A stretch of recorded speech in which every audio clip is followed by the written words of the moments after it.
बिहार में आज से 2 दिन तक बैंकों की हड़ताल है। आज और कल बैंक कर्मचारी हड़ताल पर रहेंगे। एफबीयू समेत 9 प्रमुख बैंकिंग संगठनों ने इस हड़ताल की घोषणा की है। ये लोग बैंकों के मर्जर और निजीकरण का विरोध कर रहे हैं और इसके साथ ही सरकारी काम निजी बैंकों को देने का भी विरोध किया जा रहा है। बैंक कर्मचारियों की हड़ताल को किसान संगठनों और केंद्रीय विभागों ने भी समर्थन दिया है। बैंकों की 2 दिन की हड़ताल से राज्यों के उपक्रमों की राजस्व वसूली प्रभावित होगी।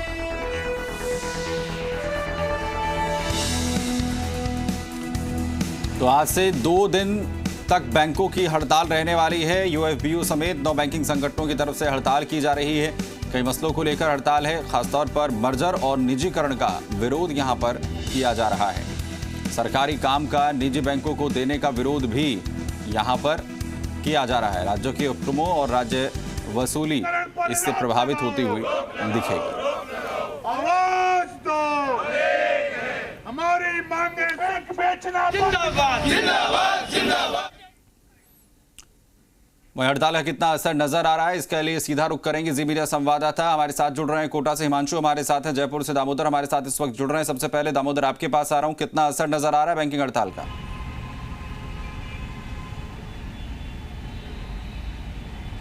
देखिए, राजधानी में जो करीब सरकारी जितने भी बैंक है वो आज बंद हैं, क्योंकि 2 दिन की हड़ताल रखी इन्होंने।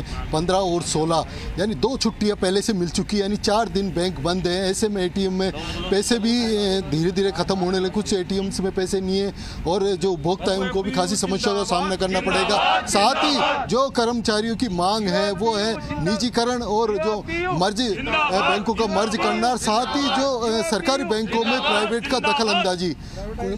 हमारे साथ कुछ जो बैंक कर्मी नेता हैं, पदाधिकारी, उनसे भी बात करेंगे किस तरीके की इनकी मांगे हैं, किन मांगों को लेकर ये प्रदर्शन किया जा रहा है, कितने दिन की हड़ताल रहेगी, यदि सरकार इनकी मांग नहीं मानती है तो किस तरीके का इनका रुख रहेगा।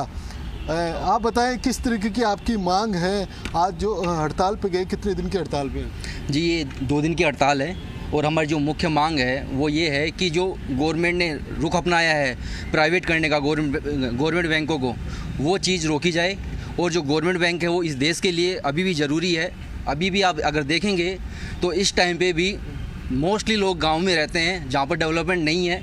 उनको ये जो नेशनलाइजेशन किया गया था वो इसलिए किया गया था ताकि जो एक बहुत नीचे लेवल के लोग हैं, ये गाँव में हैं या फिर बहुत ही जो अंतिम छोर पे लोग हैं, उनको बैंकिंग सुविधाएं मुहैया कराई जाए। लेकिन अभी भी वो जो एजेंडा है वो फुलफिल नहीं हो पाया है। और अभी भी अपन देखें तो गाँव में मोस्टली लोग रहते हैं जिनके पास, बहुतों के पास खाते नहीं है। जनधन के कह सकते हैं कि गाँव तक भी ये जाए। सर, निजीकरण का क्यों विरोध किया जा रहा है, क्या कारण है?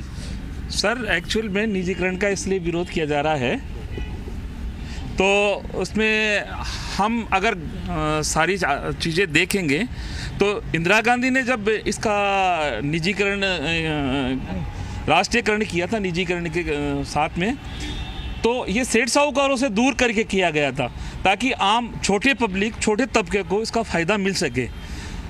छोटे तबके को फ़ायदा मिल सके, क्या कहेंगे? मास्क भी लगाए, निजीकरण बंद करो, सरकारी बैंकों को बचाओ, क्या सपोर्ट? निजीकरण इसमें मुद्दे में ये है कि गरीब तबके को जो बैंक की सुविधा मिल रही है वो नहीं मिल पाएगी बिल्कुल ही। जो कॉर्पोरेट हाउस है वो पूरा जी उस पर अधिकार कर लेंगे एक तरह के। जो जनता है वो तो जनता की मार होगी पूरी। तो कई मसले हैं जिसे लेकर विरोध यहाँ पर जताया जा रहा है। दामोदर, वापस मैं आपके पास लौटूंगा। हमारे साथ हिमांशु भी यहाँ पर कोटा से। हिमांशु, कोटा में कितना असर नजर आ रहा है बैंकिंग हड़ताल का?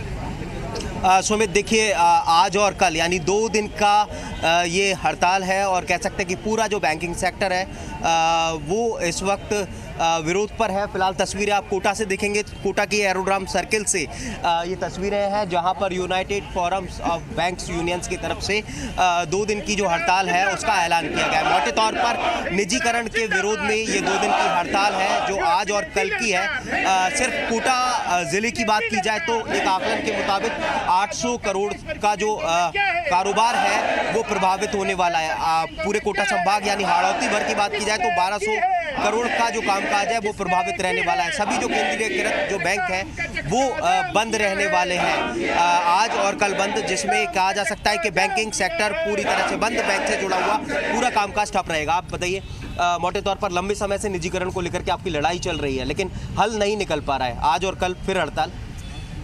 सरकार की जो नीति है वो एक्चुअली में ये है कि किसी न किसी तरीके से सारी बैंकों को निजी हाथों में सौंप दिया जाए। और ये नीति जो है देश के आर्थिक ढांचे के लिए, बैंक कर्मियों के लिए, समाज के एक ऐसे वर्ग के लिए जो बैंकों से जुड़ा हुआ है और जिनका बहुत सारा काम केवल बैंकों के आधार है, उनके घोर विरोध में है। इस विरोध में हम काफ़ी टाइम से संघर्ष कर रहे हैं, लेकिन सरकार हमारी जो टेबल टॉक्स है उनको मान नहीं रही है और अल्टीमेटली फिर हमें इस बात पे आना पड़ा कि स्ट्राइक की जाए। पदम जी, सर, स्ट्राइक से क्या लगता है कि हल निकल रहा है, बातचीत आगे बढ़ रही है?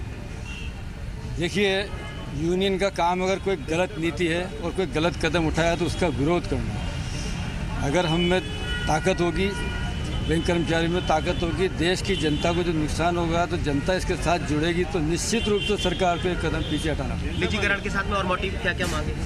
निजीकरण में हमारी मांग है कि बैंकों को मजबूत करो, आप राष्ट्रकृत बैंकों को मजबूत करो, क्योंकि ये देश की रीढ़ की हड्डी है। आज आम जनता को जो फायदा हो रहा है। जी सर, आपका क्या? यानी बैंकों को मजबूत किया जाए, लेकिन सरकार निजीकरण की ओर बढ़ रही है। इसे लेकर जो है तमाम बैंक कर्मचारी आज हड़ताल पर। और दूसरा आपको बता दें कि ये 2 दिन तक हड़ताल रहने वाली है।